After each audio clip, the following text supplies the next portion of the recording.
పౌరోహిత్యం అనేది బ్రాహ్మణ కులానికి చెందినవారే చేయటం అధికంగా చూస్తుంటాం. అందులో కూడా పురుషులే చేస్తుంటారు. వేలాది సంవత్సరాలుగా హిందూ సంప్రదాయంలో జరుగుతున్న ప్రక్రియ ఇది. కానీ శ్రీకాకుళం జిల్లాలోని ఒక గ్రామంలోని శివాలయంలో ఒక మహిళ పౌరోహిత్యం చేస్తుండడం చూసి చాలా మంది ఆశ్చర్యపోతున్నారు.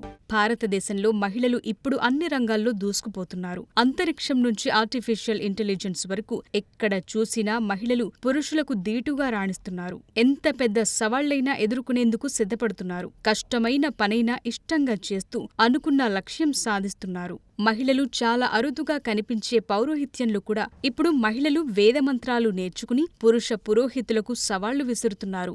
వేదమంత్రాలను ఒడిసిపట్టి పురుషులకు ధీటుగా గుక్క తిప్పుకోకుండా మంత్రాలు చెప్పేస్తున్నారు. శ్రీకాకుళం జిల్లా పొందూరు మండలం బొట్లపేట గ్రామంలో వెలసిన భ్రమరాంబిక సహిత ఎండ్ల మల్లికార్జున స్వామి ఆలయముంది. ఈ ఆలయం 250 సంవత్సరాల చరిత్ర కలిగిన ఆలయం. ఈ ఆలయంలో జంగపు కులస్తులు వంశపారపర్యంగా ఆలయ అర్చకులుగా వ్యవహరిస్తున్నారు. ఇదే వంశానికి చెందిన తవిటిరాజు ఈ దేవాలయానికి అర్చకులుగా వ్యవహరించేవాడు. అయితే 20 ఏళ్ల కిందట తవిటిరాజుకి ఆరోగ్యం పాడయింది. అనారోగ్యంతో బయటకు రాలేని పరిస్థితి. తవిటిరాజు పిల్లలు కూడా చిన్నవాళ్లు కావటంతో ఆలయంలో నిత్యం జరిగే పూజలకు ఇబ్బంది, వేకువజాము నుంచి జరిగే శివయ్య కైంకర్యాలకు అవరోధం ఏర్పడింది. దీంతో తవిటిరాజు మదనపడ్డాడు. ఇదే విషయాన్ని తన భార్య చదువుల లక్ష్మికి చెప్పాడు. వందలాది ఏళ్లుగా మన వంశస్థులు భ్రమరాంబిక సహిత ఎండ్ల మల్లికార్జున స్వామికి పూజలు నిర్వహిస్తున్నాము. ఇంతవరకు ఎప్పుడూ ఆటంకం కలగలేదు. కానీ ఇప్పుడు నా అనారోగ్యం వల్ల పూజాది కార్యక్రమాలకు అంతరాయం ఏర్పడుతోందని తవిటిరాజు తన భార్య చదువుల లక్ష్మి ముందు